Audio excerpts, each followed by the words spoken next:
This is Profiles in Risk.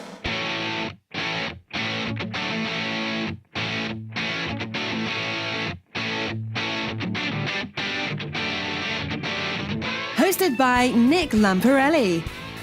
Every week, we interview those who risk life, limb, fortunes, career, and reputation, and those who work behind the scenes who look to protect and enlighten us about risk.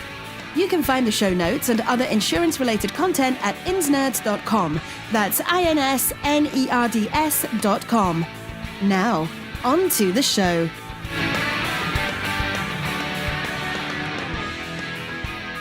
Hello, everyone, and welcome to Profiles in Risk. I'm your host, Nick Lamparelli. I am pleased today to introduce Steve Evans. Steve is the owner and editor-in-chief of both Artemis, a media site dedicated to the insurance-linked securities market, and Reinsurance News, a media site dedicated to current events around the reinsurance markets. Steve, good morning. Good morning, Nick. Nice to talk to you. We've never spoken before, but I feel like I know you because I feel like you've written for me. I've read so many of your articles. I believe one of your articles was the first thing I ever retweeted on Twitter. Exactly what I want to hear. So yeah, that's how far back we go together. So I already feel like I know you, but this is actually the first time we're talking. And in fact, you didn't actually come from reinsurance or insurance. You came from somewhere else. Before we jump into your publications, can you talk about where you came from and how you got into this mess? Sure. I mean, I guess I really came from the internet world, but it was the very early days of the internet when people had grand ideas about being able to catalog the whole thing. And that's essentially what we tried to do. In 1995, I joined a startup, and everything we did was actually for the insurance industry, the risk industry, and other financial markets. But we had this grand idea of cataloging what was useful on the internet in the way of research, in the way of news, in the way of information for the insurance industry. That startup, we did a number of quite innovative things, as well as building sort of the first websites for any of the Lloyd's of London syndicates, because this was the mid-90s, so it's the early days of the internet, and we were one of the only people targeting that sector. We also built the world's first online weather derivatives exchange in, I think it was 1997 or 8, and that was obviously very early days for any sort of financial trading technology online as well. We also did some very clever things around personal injury claims, predictors for the Law Society in the UK. We built very useful tools that went out and scoured the internet for sort of legal and compliance related issues on brands. And one of the things we did was build an enormous portal called the Risk Information Services Exchange, which we launched in 1996. And come 1996 to 97, the first catastrophe bonds appeared. And so out of that, we span Artemis in late 1998 because the catastrophe bond area was one that we wanted to focus on more. So actually my background originally was as a researcher. That very quickly changed into being an internet developer and designer. And that very quickly changed into managing information portals, building relationships with this industry, and so on from there. That was kind of the early days. I was very lucky that my boss at the time, the owner of that startup, was somebody who's now very influential in the industry, and I learned an enormous amount from him in that time. Yeah, that's fantastic. It actually, like everything that you started to rattle off actually became big and important in insurance. Cataloging, searching, exchanges. Like you had like the right instincts early on about where this was potentially going. And so it sounds like Artemis itself, which is the go-to source. I don't know of anything else that's even remotely close to providing the amount of information for insurance-linked securities.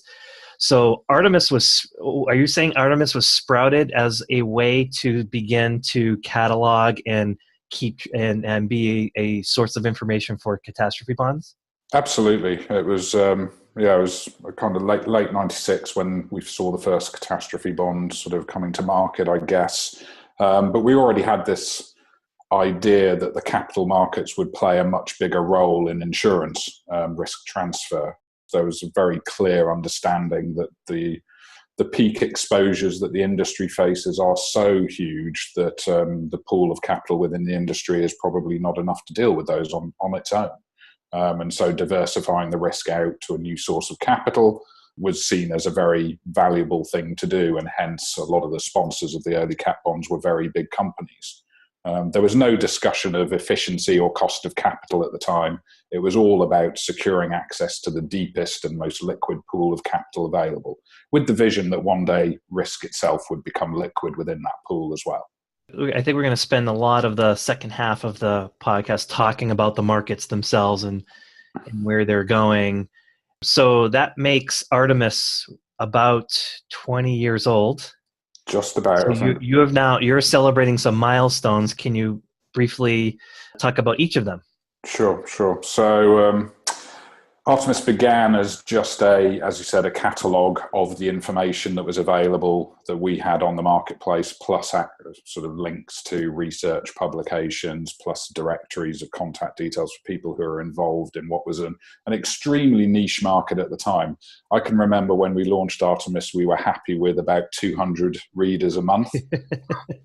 Nowadays, if I have less than that by 8 a.m. in the morning, I'm extremely disappointed. So, yeah. So things have changed quite slightly there. But yeah, it's coming up to 20 years since Artemis was initially launched. It was actually launched in Bermuda, despite the fact Artemis has actually always been run out of the UK. And I'm based in the southern part of the UK right now. But it was launched in Bermuda to an audience of reinsurance industry executives at an event there. And so, yeah, nearly 20 years ago. Artemis was owned by my employer at the time, but I actually became the owner of Artemis in about 2004, I think it was. But then it spent a couple of years sort of in the doldrums because I had other career activities on the go at the time, but I always kept it as a bit of a side project. And then 10 years ago this month, actually just last week, I installed a copy of WordPress on the website and decided I'd have a go at writing some articles for the industry. Now, not coming from a journalistic background at all, that seemed like a quite alien thing at the time, but now roughly 9,933, I think it is, articles ago. Artemis today has approximately anywhere from 40,000 to 45,000 readers every month. So we've grown quite considerably in that time. Okay, so now my curiosity is taking over, being a blogger as well. You know, it's a side project. Yours was a side project. So when did it stop becoming a side project? What were the key indicators that told you I'm scratching something here that's bigger than what I thought it was going to be? I need to devote all of my energies to this. Sure. I mean, I went through about sort of 8 years where I worked in e-commerce for large companies ranging from lastminute.com to Virgin to Expedia and the likes. And in that time, Artemis was either something I updated at weekends just to keep the catalogue of information up to date with deals. So I had relationships with people in the industry still. And I could just tell that there was a groundswell of opinion and activity beginning to build. I guess in the sort of mid-2000s, that sort of suggested to me that this was a market that was ripe for expansion. And to be honest, I've thought the market was ripe for expansion since as long ago as 97, 98. I thought back then, everybody's going to have a cat bond in their reinsurance program. Took a bit longer than that. But yeah, so I could see that there was the potential. I could see that this was a very niche market. I could also see that I have an approach to business publishing that maybe differs a little bit to other publishers in the space, in that I'm really trying to create the largest awareness of the industry and the largest audiences possible, the most relevant audiences, obviously, importantly, and finding ways to monetize that. So I guess the turning point for me was probably about a year or so after I began writing articles for the site. And at the time, I was actually just a consultant to a number of financial companies and also to e-commerce companies. So I was working kind of freelance, had a bit of time on my hands, so I put a bit more effort into rebuilding and building the awareness of Artemis at the time. And that was going quite well. And I guess the tipping point was probably when somebody contacted me and said, hey, we think you've got a great platform. We think we'd like to maybe advertise on it. And this was a company who never advertises anywhere, never spends money anywhere, but they were keen to be associated with something they saw as positive for the sector, I guess. Well, that's an important signal, right? I would have taken it the same way. So please don't make me jealous here or envious of your ability to work. But how do you get information? Your site it's so broad, it's global. Please tell me you have a team of like 1,000 people capturing all that information, because there's a ton there. And so how do you curate information? How do you stay global? How do you stay relevant, with considering that the industry has exploded so rapidly in all different kinds of directions? How do you manage all of that information? I think it's two things. One is about having good relationships with people in the industry, which I have so many friends I've built up over the years in this sector, and I find the people who work in the sectors I cover fascinating. The job they do is fascinating. The subject itself is fascinating. And so I spend a lot of time talking to people, a lot of time in email conversations, chat conversations with people. I have my sources who share information, and I just try and sort of take the pulse of the industry and sort of have that 50,000 foot view, while being in the detail, being far enough removed from the day job to actually be able to see and put together the trends, connect those sort of dots that are driving the industry in a certain direction. It's just something that I never knew I would be interested in, was sort of trying to identify where an industry is going next. But now I find it fascinating, and obviously I picked a very good time given the way the reinsurance industry has changed in the last 15 years.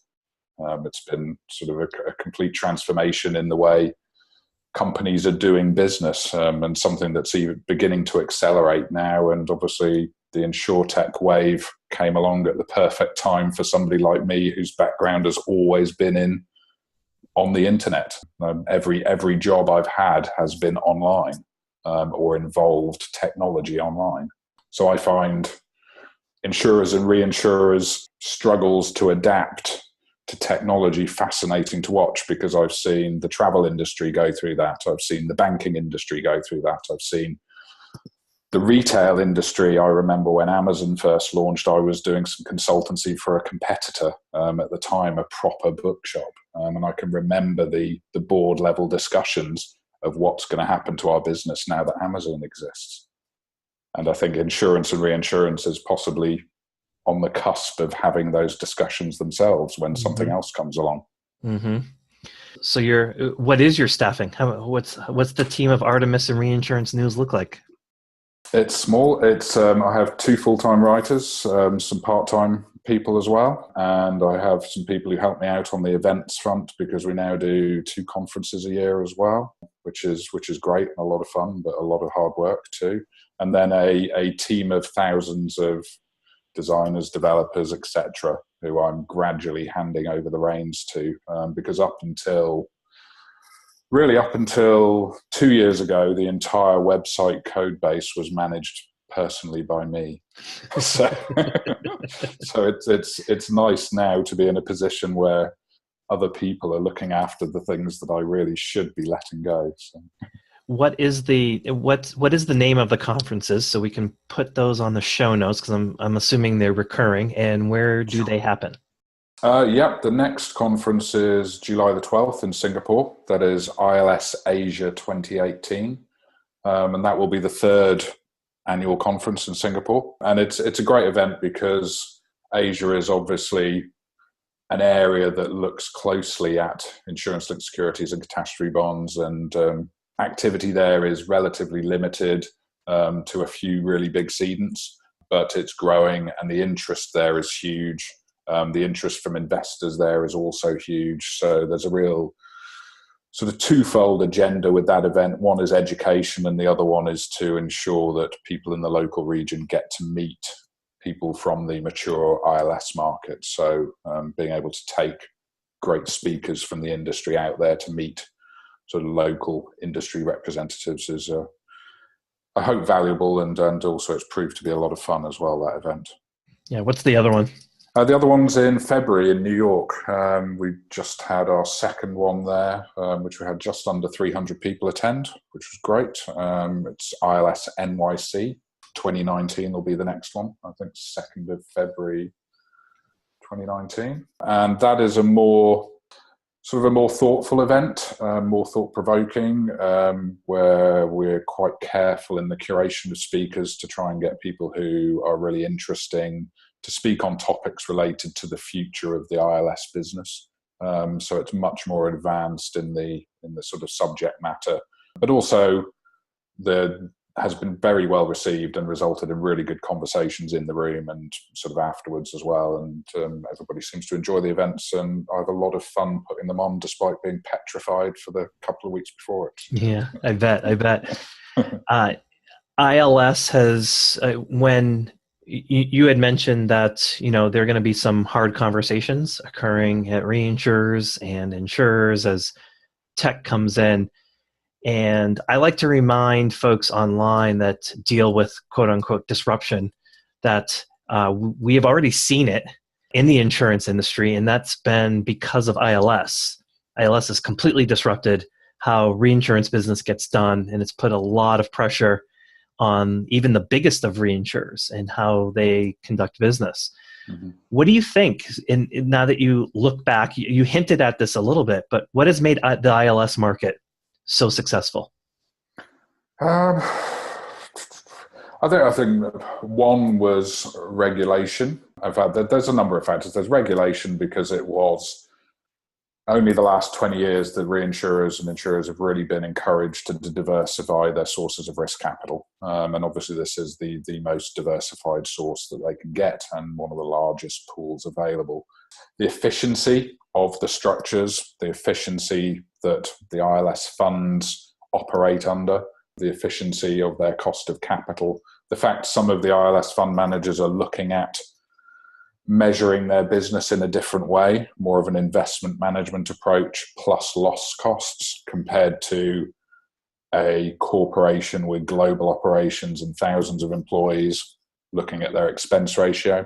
There's a slightly different mentality sometimes between some of the way companies consider some of the financial metrics behind their businesses, which I think has led to a bit of a mismatch in terms of competition at times as well. But for me, it's a new way of taking risk out of the existing system, ensuring that companies are better protected. And that was one of the things I thought back in the late 90s when we first started looking at cat bonds in the ILS world was this is going to actually protect the traditional companies and allow them to grow their businesses. This is going to allow them to go out and be more aggressive on the front end, writing risk, while safe in the knowledge they have access to the deepest and most liquid pool of capital available. It's only really the last year or two that companies have begun to say, we're using this as a tool for growth. We're using this as a second balance sheet. We're using this as a way to add efficiency to our own balance sheet by using a lower cost of capital in the capital markets. Obviously, some companies have been doing this for a long time, the likes of RenRe. Others are really still identifying the best business model for them. And I think that's just going to continue to change as some of the ILS funds move more in the direction of looking like nimble reinsurers, and some of the reinsurers move in the direction of looking like large and slower ILS fund managers. And there's going to be some kind of convergence in the middle, that people will find a sweet spot where this stuff works alongside an equity balance sheet. But I don't think anybody's quite got there yet. Yeah, we have seen that. So we have seen the likes of Nafila inching closer and closer to the customer, setting up distribution mechanisms here in the States. I don't know how successful that has been, but we see that happening in both directions. Insurers or reinsurers moving closer to ILS and the other way. ILS has predominantly been a property market, and I think a lot of that has to do with the fact that the catastrophe models that are used to create the metrics used to quantify the risk and then priced those out have been property oriented. But now going through your site, there's mention of cyber, there's mention potentially of other types of risks that we can pool in there, life, those, longevity types of risks. Where is this going? If it needs to go in a particular direction, what are the key building blocks to get it to move in particular directions? Oh, in terms of line of business, it's hard really, because people are doing a lot of different classes of business on a collateralized basis now, but they tend to be very specialist funds doing a few specialty lines or doing the odd terrorism deal or whatever it may be, and they have people who really understand these risks and they feel comfortable analysing them themselves, pricing them themselves, and underwriting them on their own. Obviously, as you said, the risk models have helped to drive adoption of the capital markets within insurance and reinsurance, because it has provided a third-party view, which is all important really for a lot of the investor base.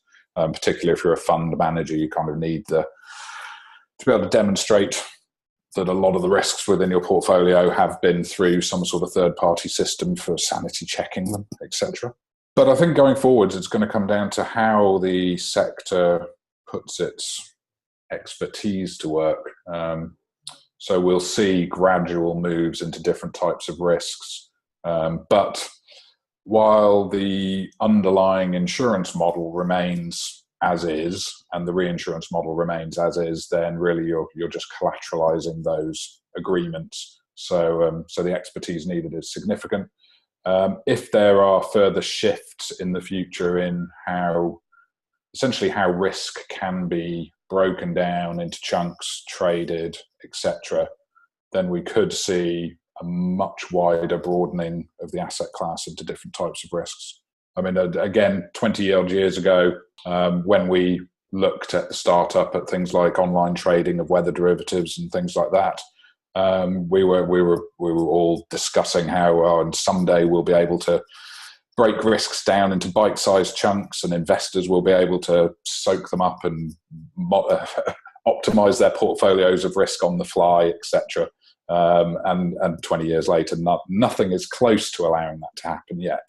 But there are interesting insurtech initiatives out there that are moving in those sorts of directions. There are open placement and trading platforms coming, which it will be very interesting to see how the market receives those versus the other initiatives for placement of risk into insurance and reinsurance markets, which tend to be driven by the industry.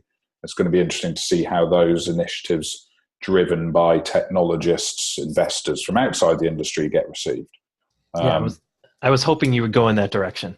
I am familiar with Will Dove and Extraordinary Re that's trying to create tradable risk. And so you started an exchange. I think there have been various attempts to recreate that over time in the last 20 years. Can insurable risk be traded? Absolutely. I mean, it already is through the secondary cat bond market. Essentially, when anybody takes a slip into Lloyd's and gets 10 syndicates to sign on it, they are breaking that contract down among the syndicates, depending on the quota they each get. That's trading. It's not electronic, but there's absolutely no reason that it can't be done electronically. My concerns for some of the initiatives looking at this are that you really do need to see sort of open platforms, I believe. I think a successful risk trading platform will be one that allows the entire market to use it.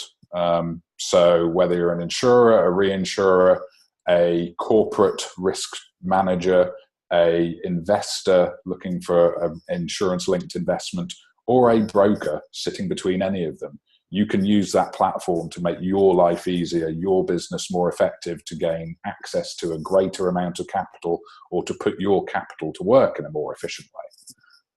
I don't yet see anything coming that's going to solve all of those problems on the near-term horizon. There are some initiatives out there that will look to solve quite a lot of those issues. But at the moment, it does feel like we need to move through a number of sort of step changes in terms of how risk is traded electronically to get the industry to really buy into a more open exchange or auction-based platform, which I think is really where the industry needs to go. Yeah. And you mentioned technology. So the two things that pop to my mind that I think seem immediately relevant to these types of markets would be blockchain and smart contracts, and the combination of two. I am not in touch with the market as well as you have. Have there been attempts to try to implement those kinds of technologies in different types of ILS instruments? There are some tentative steps being made. I guess the most notable would be a Swiss ILS fund manager called Solidum Partners, who have put the blockchain to use for the settlement of a private ILS deal, so essentially like a private cat bond. And they actually settled the transaction on a private blockchain that they had created. And then a couple of months later, one of the investors in another ILS fund actually traded some of that risk over that private blockchain. So, which is pretty groundbreaking to me, because Sure. that was the first ever securities trade on the blockchain, and it happened to come from the ILS market, which I find fascinating. Absolutely. I could definitely see further efficiencies by implementing those kinds of technologies. So when you peer out in ILS, what do you see? Let me ask that in a couple of different ways. From a technological standpoint, what do you see that's coming up that might appear attractive, or have we discussed that already with blockchain and smart contracts? Well, I don't think it necessarily has to be blockchain and smart contracts. I think trading technology, auction technology that helps capital market investors to apply their capacity, their capital to different types of risk in a programmatic manner. Those sorts of technologies, I think, could be really interesting for this sector. Blockchain is very, very slow. Very slow to use. I don't think it's going to power trading platforms anytime soon. It could well be the plumbing that underpins them, that does the settlement between parties and things like that. Smart contracts very much could be insurance contracts in the future, and the oracles, as they call them, could be the triggers. There certainly is room for those technologies, but there's also room for people to create good technologies on other platforms. There are other databases out there that are far, far more performant and functional than the blockchain is at times, as somebody who's actually dabbled with it quite a lot. Yeah. Beyond that, in the ILS space, I see an increasing share of global catastrophe risk falling to the capital markets. I don't see that really slowing down. I see traditional companies increasing the amount of capital markets capacity they use. I think we will get to a time where the majority of reinsurance programs have an element of capital markets funding in there, whether that comes via a traditional reinsurer who's essentially fronting for it or using that instead of its own balance sheet. I think that for me, the main change that's coming is, and this is probably not that far off, is that big insurers and reinsurers really are going to have to work out their capital structure and work out whether having a massive equity-backed balance sheet is going to be as efficient as having a smaller one for their operational purposes, and then having access to deep pools of capital from institutional investors on a more direct basis. But one of my theories about where this is going is that insurers and reinsurers and brokers and everybody else in the risk transfer value chain, from the ultimate risk, source of risk, right through to the capital at the end, has to work out how they get paid for what they do. This industry has built up so much expertise. There are so many terribly smart people in this industry, and they all need to get paid, and companies need to work out how to manage to pay their staff, in a market where their margins are slimming, where their own balance sheet is maybe not the most efficient, and where there are competitors out there who are more nimble, have more of an appetite for risk, and in some cases can soak up a lot more of it because it's diversifying for their portfolios. So that to me suggests that traditional companies have to work out how to leverage their intellectual capital they've created, the expertise of their staff, and get paid for it. And that may end up being from fee-driven income rather than risk-bearing premium income. Yeah, or a change to the business model itself. Sure. Beyond just risk transfer. Like you said, fee based, but in a way that can take all of that intellectual property that they've developed internally. All of those really smart people, they know a lot. Mm-hmm. So why does the product just have to be a piece of paper with words on it? Why can't it be more than that? Because sure. I think companies and individuals themselves would pay more because the goal is more than just risk transfer, right? The goal is prevention or mitigation of risk. Ultimately, risk transfer is just one element of risk management. So I really like where that's going, and I do hope it goes in that direction. I think there's a huge job for the industry to do in terms of turning customers who begrudgingly accept a insurance contract for a year into a lifetime customer who wants to stick with them because they appreciate the service and they feel loved. Yeah, I just I'm having an article published in a European publication. I think next week. By the time this podcast goes live, I'll put the link on the show notes. And when I was asked to write the article, it was to talk about innovation in insurance. And I said, before I can even get into innovation in insurance, we have to talk about the problem of insurance and why it's so difficult to innovate. Everyone kind of talks about, lumbering companies and, the inability to move forward or move into the future fast enough. But it's like what you said. To me, it all comes down to it's a product unlike any other. People begrudgingly, for the most part, buy it because they have to. It's sold, not bought, that type of thing. It's not a watch or a car or a sporting event. It's not something you can get right now. It's a promise, and what's a promise worth? It's hard to quantify, and people begrudgingly pay for that because you may not get your promise answered at the right moment. So anything that solves that abstracts the user from that they're buying an insurance policy, they're getting something else, they're getting something better, and not just a feel good at claims time, I think would be very valuable. Sure. I would like to end this recording by looking back at your last really 10 to 20 years at Artemis and Reinsurance News. Could you just talk about some of the highlights? I think it's, one of them has to be when, that first company approached you for advertising, which really was the flag that, hey, this is there. I'm on to something here. But could we end the podcast on a really bright note and just talk about some of the positive things that have happened over the last 20 years that just make you really proud of what you've accomplished and your team? Sure.